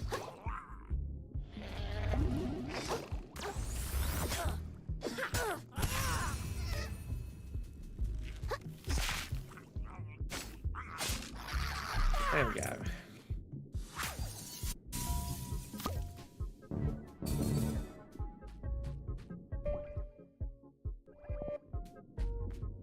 Definitely. I'm second guessing every pickup in this area now that that one worm jumped out of the ground at me. Okay, this looks like it might be a dead end. So, let's see if the other end looks like a dead end. Okay, we're finally getting back to, like, the right kind of era. Yeah, somewhere around here there's going to be the picture I'm looking for. Oh god, going to Banzai-Con in Larvik in Norway in... What year would that have been? I was still at college when I went to Banzai-Con. 2012, I'd have been... Yeah, okay, 20... Okay, yeah, I was out of college. 21. Okay, yeah, this is the first picture of me after I came out as trans where I was like, I thought I looked kind of cute. This was like my emotional support photo of me for many years. This has been about 2 years after I started coming out to like a couple of close friends and family. This was like, I was 20. This would have been about 12 years ago. In the bathroom of my parents' home, in the one dress I was brave enough to purchase, still with my, like, real emo, like, my genuine, real deep emo phase hair, but, like, my face has changed so much since then. I was so, like, spindly. There you go. There's an early Laura insight for you. I had one little strappy dress that I kind of liked at the time, and that was about it. I was working myself out. I was getting there.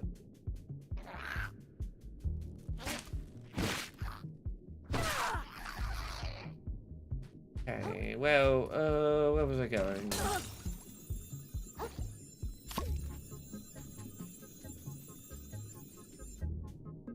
Right. It was a world of difference. There was a long time between then and now. That was in, like, I was still living in my parents' home.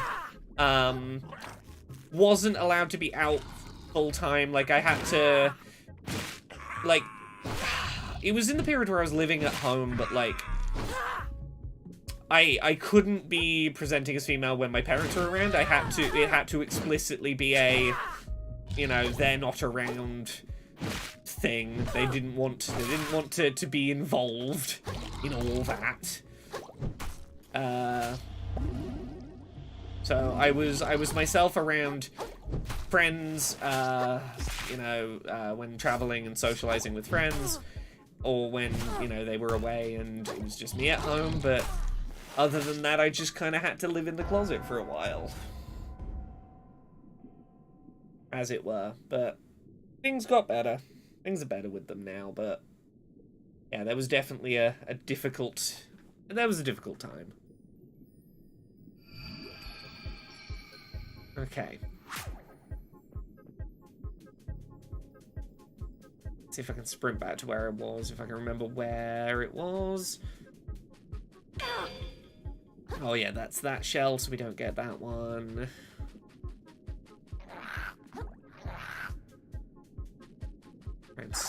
sprint. It was this way. Yeah.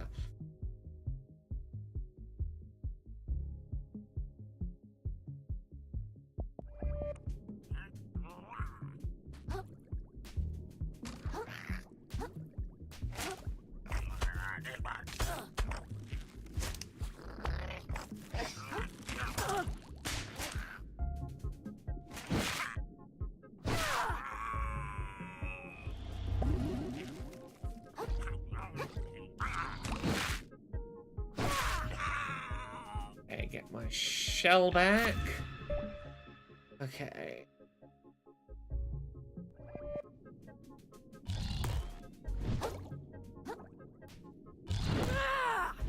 Oh, you hit me with the big hammer. No, thank you.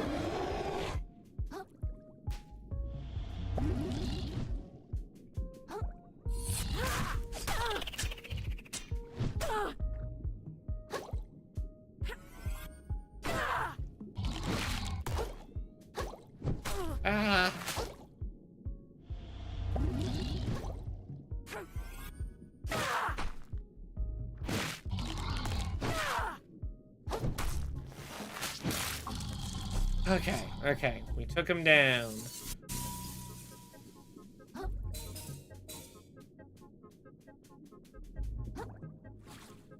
Okay, this is progression here. Where does this shortcut lead back to? Does it lead to... Oh, the main area. I do see crystals, that's good.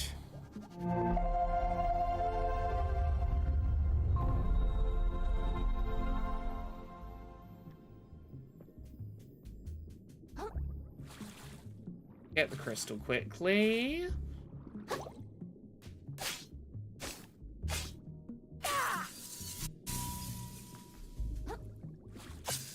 Ooh, I found out about an exciting thing I can vaguely hint at, I think. Without saying exactly when, at some point in June, I might be doing a talk and signing at one of the biggest bookshops in London. Like a proper fancy, like, tourists come and look at it kind of London bookshop. And I'm very excited and nervous about that as a opportunity.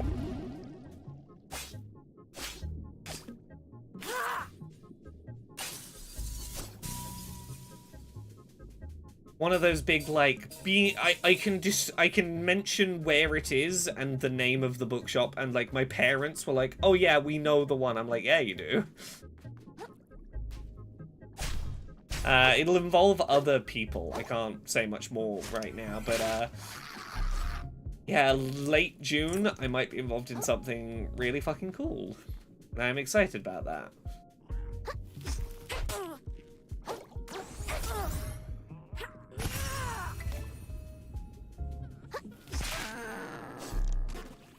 I got killed. Okay.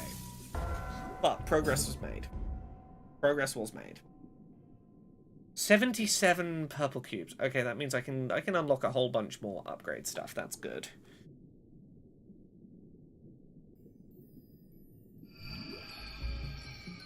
Okay, yes. And this was the shortcut one. Wonderful.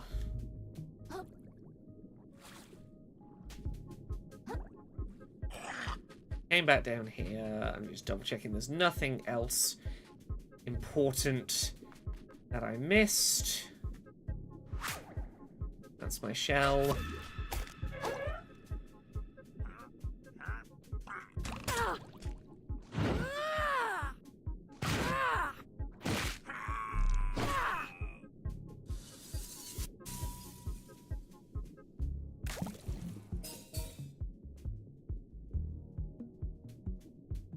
Go ahead.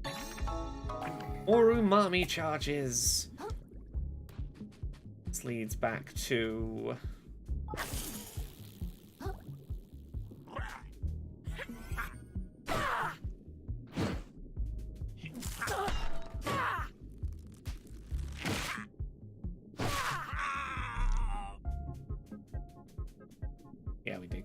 Okay.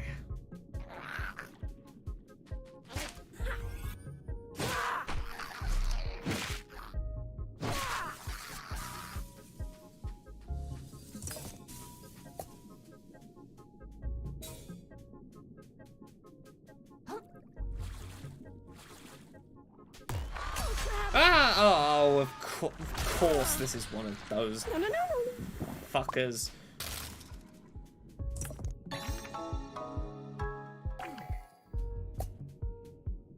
Oh, Cass, is that like on a federal level it's being rescheduled rather than just state by state stuff? Well, that is honestly surprising. Ah. Stop beating me up. I'm just a little crab. I did nothing to you, big friend. Ah. Okay, Biden is reclassifying marijuana to Schedule 3. Yeah, hooray! Researchable. Prescribable. Hurrah. Huzzah.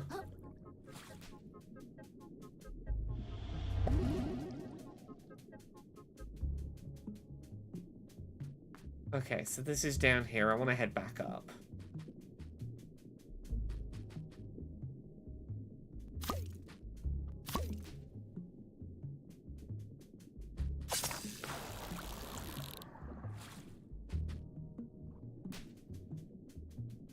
Okay.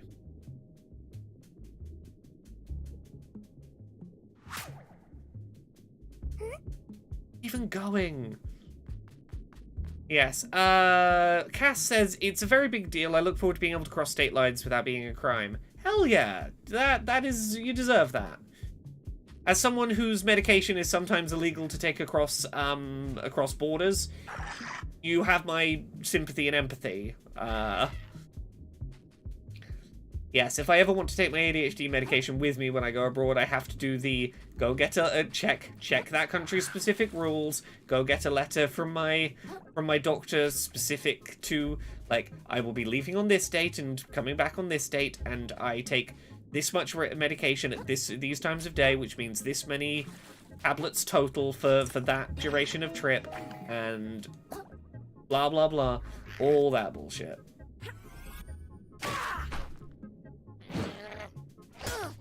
Or just be like, oh, I'm going abroad, I just don't get to be medicated for a bit.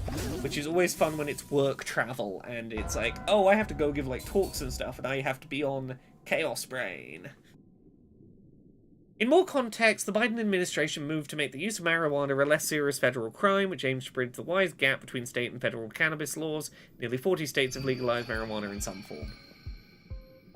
Cool context.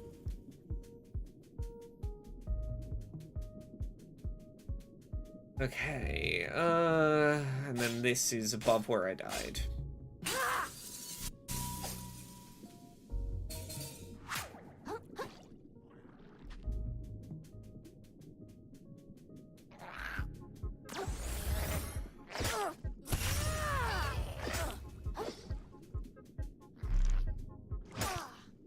Ah, I lost all my souls.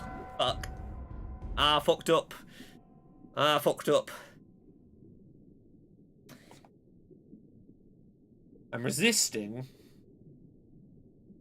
but the urge to get the gun out is...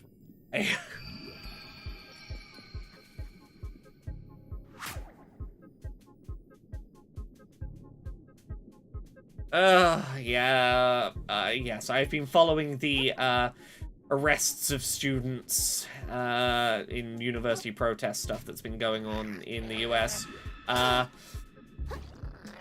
Oh hey, freedom of speech is an important academic freedom as long as it's not, you know, against war and genocide.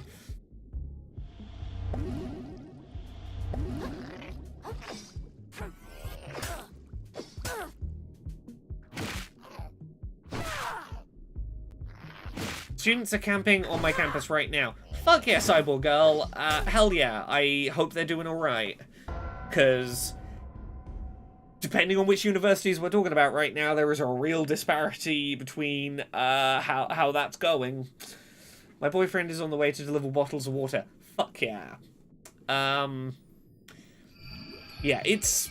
For anyone of you who's not aware, there are protests going on at several US universities, pro-Palestine protests, and in several states, those pro-Palestine protests have been clamped down on with ridiculously severe police response, including, like, there are instances that are verging on fucking martial law happening, where, like, 3 police to a door preventing, like, people leaving their student accommodation, because they're like, no, the cops are, like, you will be arrested at gunpoint if you step outside your door shit going on. It's rough.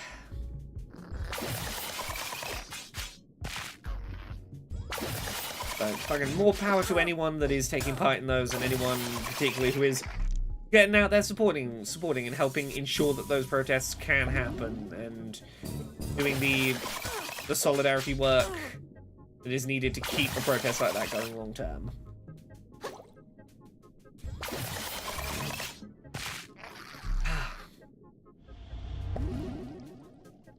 Okay, what was in the cube that I've been fighting so hard to get here for and lost all my souls over?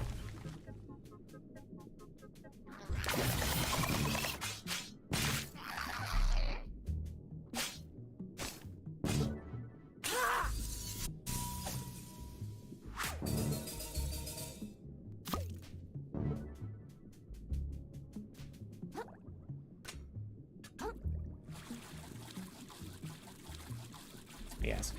Specifically, because I know a lot of people haven't actually been talking about this aspect of it, a lot of what the protests are looking for is specifically things like having those universities divest themselves from Israeli investments, for example. You know, specific actionable things that their universities could be doing. They are not just generally, you know, hey, Palestine should be free. They are specifically, these are actionable steps we want the institutions we are giving huge amounts of money to not be putting our money that we're putting into the university indirectly into the pockets of war crimes. And that is, you know, important. And it's not an aspect of this that, like, I'm seeing a lot of people just go, it's Palestine protests. And, you know, it varies protest by protest, but a lot of them are very specifically like, hey, my university, these are actionable things that you could do so that my money is not going to funding war crimes that I don't particularly want my tuition to be funding.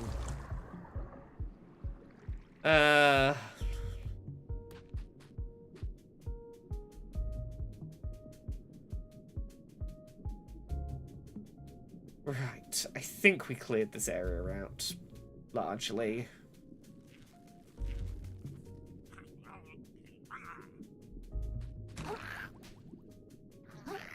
Yes, fucking good on these students who are being threatened with, you know, getting expelled from their universities, and are like, yeah, fuck it, you're not gonna stop me protesting. I'm like, fuck yeah, that is not an easy stance to take, and I have a lot of respect for it. Right, where was I? We were looking.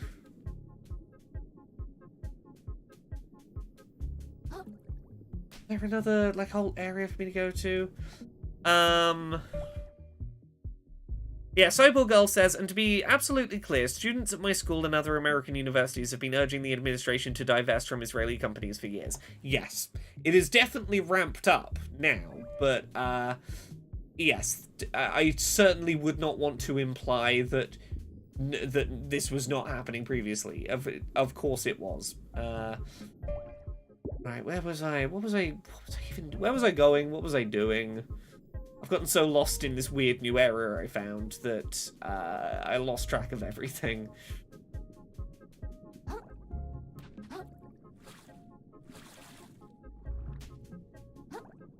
This was where I climbed up.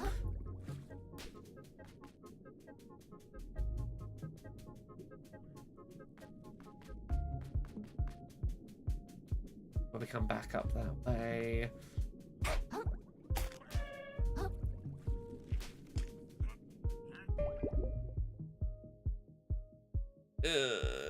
Right, I think I've pretty thoroughly explored this whole side quest zone that I stumbled into.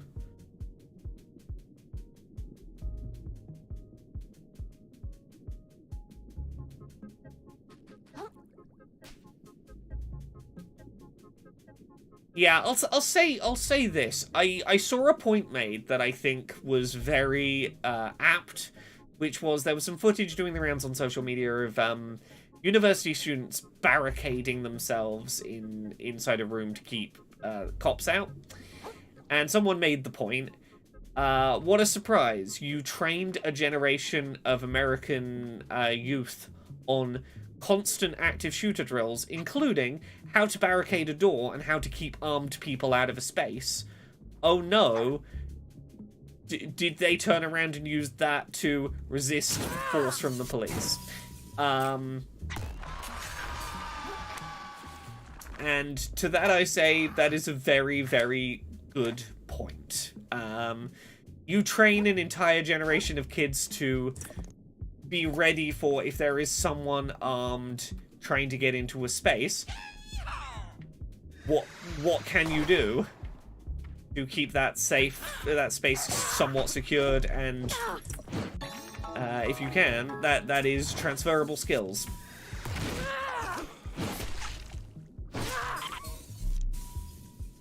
Right, now where was I heading? I think the place I'm actually meant to be going. The place I started heading toward at the fucking start of this stream and then got sidetracked the entire fucking stream is here. We've done a nearly 2-hour stream to go to the next area of the game. And it's been delightful.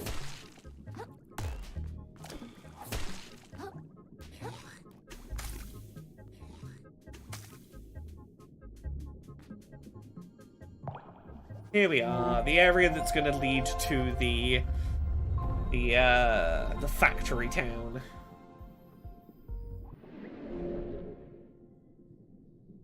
Okay, if nothing else, I can probably afford to go sell some junk back in town quickly.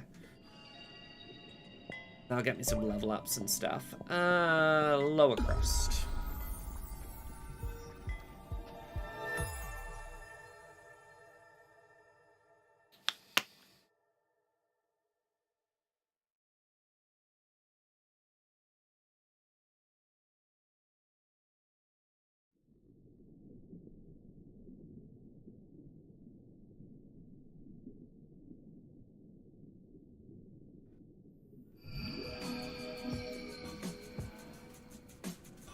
Do I have enough keys to melt down to upgrade my weapon? Upgrade fork, no.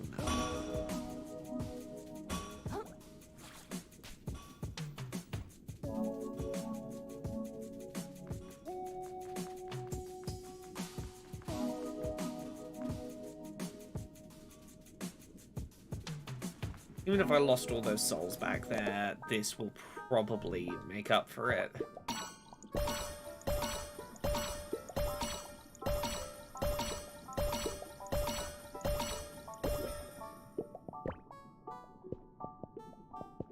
$13,000, not as much as I'd hoped.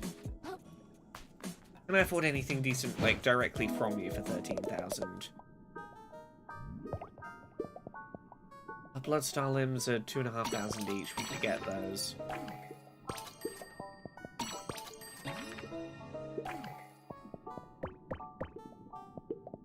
Oh, they get more expensive each time.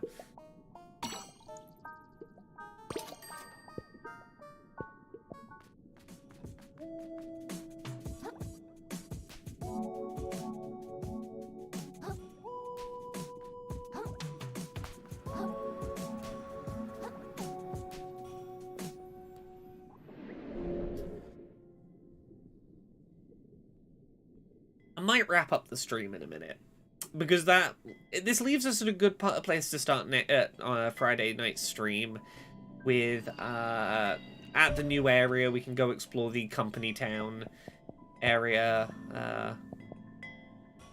Where's the sands between Ridge Overlook? This is where I just drive Flotsam Runoff. Yeah, it leaves us, like, to start at the start of a new area rather than starting it and trying to remember what I've done. It also means I can get an early night before tomorrow, where I've got to give him a big fancy talk and put up the first episode of new video series I'm all nervous and excited about. I might just let myself have an early-ish night, I think.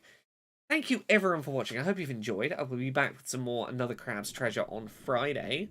Tune in tomorrow on youtube.com/LauraKBuzz, 2 p.m. UK, 9 a.m. Eastern, 6 a.m. Pacific for the first episode of Control Alt Access. It is an accessibility-focused podcast between myself and Arevia. It's available in audio format wherever you find podcasts, but also video. If you check it out on YouTube, you'll see us talking and footage of the games we're talking and captions for the things we're saying.